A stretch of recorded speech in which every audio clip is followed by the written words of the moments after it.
Hi everyone, welcome to Trade Tech Live. This is Aman and I am not a SEBI registered advisor and this video is not for any buy and sell recommendation.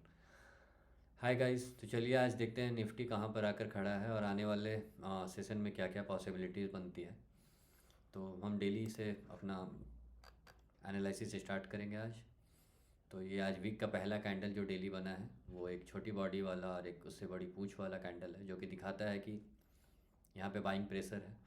अब इसके बाद ये next candle हमारा important हो जाता है। अगर इसके बाद एक रेड कैंडल नीचे की तरफ मिलती है तो मार्केट नीचे की तरफ जा सकती है और प्राइस अगर इसके जो अपर हाई है 923 921 का एरिया, इसके ऊपर अगर क्लोजिंग मिलती है तो मार्केट में बुलिश व्यू बना रहेगा। आइए चलिए छोटे टाइम फ्रेम पे देखते हैं कि क्या हुआ आज। जो तो छोटे टाइम फ्रेम पे एग्जैक्टली कल हमने लेवल्स डिफाइन किया था कि मार्केट खुलते के साथ ये इमीडिएट रेजिस्टेंस होगा जिसे मार्केट ने गैप अप होकर तोड़ा और मार्केट दूसरे रेजिस्टेंस को भी तोड़कर मार्केट ने ऊपर गैप अप दिया और वहाँ से सेलर ने नीचे अच्छे वॉल्यूम के साथ नीचे धकेला। पर फिर यहाँ पे जब रेजिस्टेंस ब्रेक हुआ तो यहाँ पे सेलर ट्रैप हो गए क्योंकि नेक्स्ट कैंडल जो इंपॉर्टेंट होती है वहाँ पे लोगों ने नहीं देखा होगा और एंड यहाँ पे जिन्होंने एंट्री लगाई होगी वो ट्रैप हो गए और सारे दिन मार्केट ने इसी रेजिस्टेंस को सपोर्ट मानकर यहाँ पे कंसोलिडेट किया है। अब आगे के लिए हमारे जो इम्पोर्टेंट लेवल होंगे तो यही होता है। आप देखोगे ये बेरिस कैंडल बना, अगर आप इस इधर के कैंडल को हटा देते हो तो यहाँ पर आप क्या सोचोगे, वॉल्यूम एक्सपेंसन हुआ और एक बेरिस कैंडल मतलब नीचे की तरफ फ्लो होगा मार्केट। बट यहाँ पर बिग हैंड्स सेक नहीं हुए और मार्केट ने यहाँ पे कंसोलिडेशन दिखाई और इस प्राइस के ऊपर एक्सेप्टेंस मिला। इस दिन भर मार्केट ने इसके ऊपर क्लोजिंग दी है तो ये लेवल हमारे लिए इंपॉर्टेंट हो जाता है, इमीडिएट सपोर्ट बन जाएगा।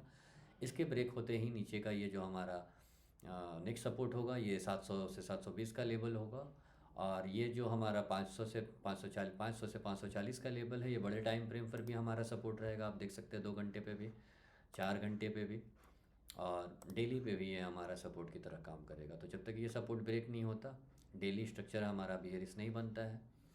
ठीक है, और चलिए 15 मिनट पे देखते हैं हम एग्जैक्ट अपने लेवल्स मार्क कर लेते हैं। तो ये जो हमारी लाइन है एक्चुअली रेजिस्टेंस और सपोर्ट ना सिर्फ लाइंस नहीं होती, वो एक एरिया होता है जहाँ पर मार्केट अपने रिएक्शन को दिखाता है और हम ऑब्जर्व करके उसको देख सकते हैं।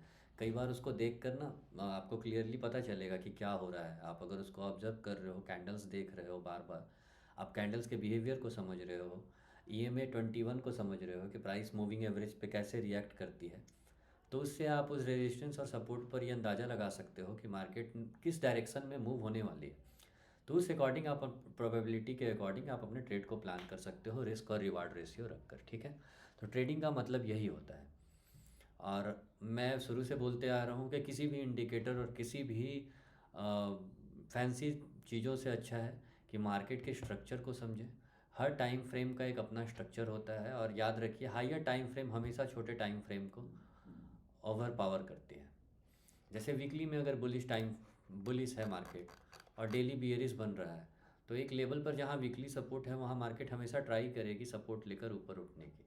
Until and unless weekly bearish नहीं होता, डेली उसके साथ कॉम्बिनेशन नहीं बैठाता, बड़ा मूव नीचे की तरफ आने की पॉसिबिलिटी कम रहती है। तो हमेशा मतलब ये कहने का एग्जाम्पल है, एग्जाम्पल के लिए दे रहा हूँ कि हाइयर टाइम फ्रेम जो है हमेशा ओवर पावर करेगी छोटे टाइम फ्रेम पे।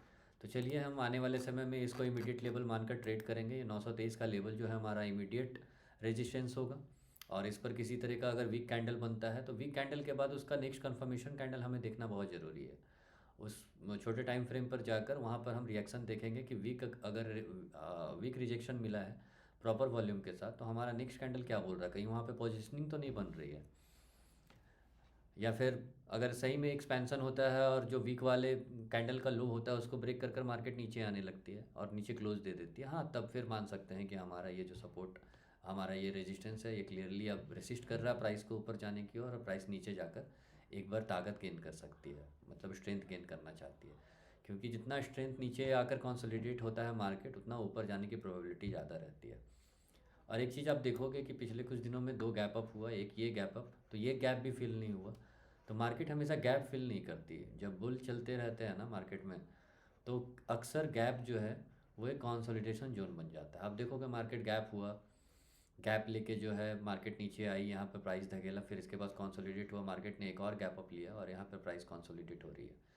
और ये हमारे लिए इमीडिएट लेवल हो जाएंगे। कल अगर मार्केट दोनों पॉसिबिलिटी है, मार्केट या तो इसको तोड़कर फिर से गैप अप ले ले और इसको एज ए सपोर्ट ट्रीट करे, या फिर रिजेक्शन मिलकर फिर से ये सपोर्ट बन जाए, या फिर इस खुलते के साथ ही सपोर्ट को ब्रेक करके नेक्स्ट रेजिस्टेंस लेवल की तरफ 720 एरिया रिटेस्ट करके प्राइस ऊपर आने या फिर यहाँ पर रिएक्शन को देखेंगे नीचे भी जा सकती है।